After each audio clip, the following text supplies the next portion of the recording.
So what's your college major? That's a classic question that many students are asked who are in the beginning stages of their college experience. Some can answer that question and some cannot. I'm Dr. Monique Johnson of drmoniquecjohnson.com, and I'm your career coach, and I'm here with Moments with Monique. So before I jump right in, I wanted to just share that I'm actually living what I'm going to be talking about, or I have lived it for the last couple of years.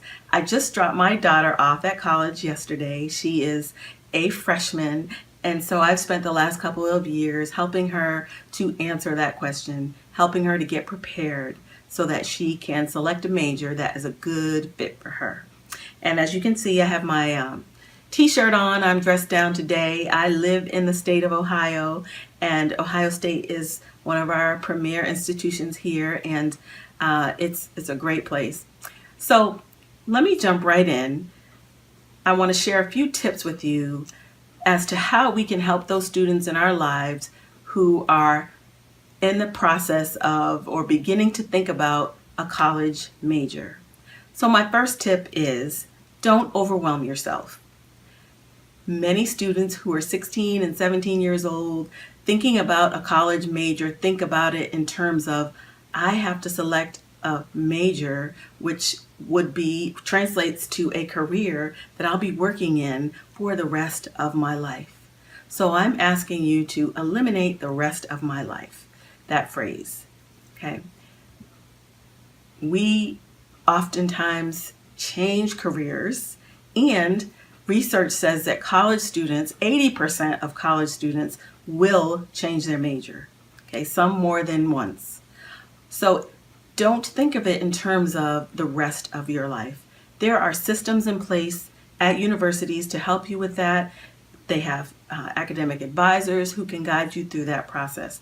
So don't think of it in terms of it being the rest of your life. Certainly you should select something that's going to be a good fit for you, but when you think about it like that, sometimes it's difficult to take action because it's so overwhelming. So eliminate the rest of your life statement or phrase. Okay? The second tip is to think about what it is that you enjoy. What subjects did you enjoy most in high school? Think about it. Spend some time really focused on it. One of the things that I did for my daughter was I researched, I talked to other parents, and I found summer programs that could help her to flesh out her interests a little bit more. She's interested in engineering, and so I found a couple of programs that she applied to and was accepted for engineering at different colleges and universities. And that really helped her to sort of solidify her interest. We also explored different internship opportunities. So there are a variety of ways that you can sort of tease out what it is that you enjoy. But really think about what lights you up inside. That's really important. Third tip is, what are you good at? Oftentimes, when we're good at something, we tend to do well when we're good at it, right? That just makes sense. It goes hand in hand. And typically, when you're good at something, you enjoy it, and so it ends up being a great fit. So an example of something not to do, I should say, is if you want to be an engineer per se, and you are weak in math and science and you've struggled and you really don't enjoy it, okay? Engineering might not be a good fit for you. And you have to be realistic and honest with yourself, because that's what engineers will study in college, math and science. So there are other ways to look at different interests that might semi-relate to that, but you have to be honest, okay? So you want to select something that you are good at, okay? The fourth thing is think about the type of lifestyle that you would like. That's important.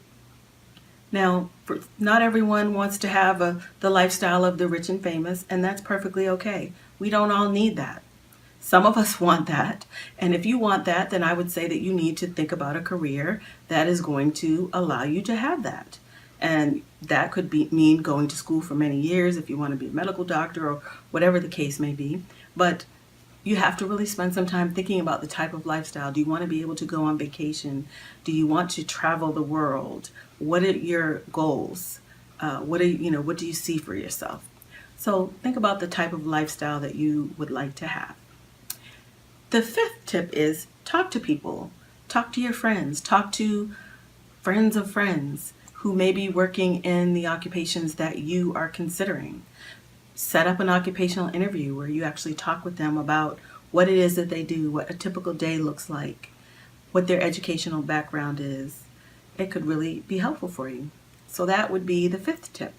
The sixth tip that I would say is use your resources. It sort of ties in with the fifth tip, which is talking to people. Use your resources. Many high schools have really good career service software systems that can help students. Some of them will allow you to complete some inventories that help you to tease out your interests. They also will allow you to research colleges and to narrow them down based on the size of the institution that you're looking for, the major that you're looking for. Pretty spectacular. We used it this year, last couple years actually with my daughter, and it's pretty phenomenal. So check to see if your high school has that type of a resource and feel free to use that resource. On college campuses, you have academic advisors. Use your advisor as much as you can. Visit the Career Services Center. They also have career counselors on staff that can help you, and they can administer career assessments to you to help you tease out your interests more as well. So my final and seventh tip is to consider working with a career professional. Now, I'm a career professional, so it would potentially be someone like me, but someone who can also work with you one-on-one, give you that time, administer assessments, help you to interpret those assessments. But really what it helps you to do is to confirm what you already know about yourself, or either it will open the door for other areas for exploration.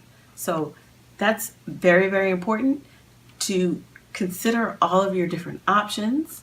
I will say, as far as changing majors goes, it's not a bad thing to change majors, but when you're a junior or senior, if your parents or family members are supporting you, it is not that attractive to be on the 5 or 6 year plan, because that then means that there's more money that has to be paid out and so on and so forth. So you want to be doing every and anything that you can to help you to make an informed decision about a college major. So that means getting as much information that you can find that will help you to be confident in your decision and in your selection. You want to graduate. The goal is to graduate, find work in the area that you've studied, and be happy. Live a happy life. I know that sounds simple, but in general, that's what we're all striving for, is to be able to take care of ourselves, to live a good life, and to be happy. So that's it for me. I hope that you enjoyed this talk. If you are looking to engage in some exercises that will help you to explore and write it all out and write it down, I have a free ebook that's available at bit.ly/lead ebook. And I will write that down in the comment area for you. But feel free to download it. It's free. And I will see you next time. Take good care.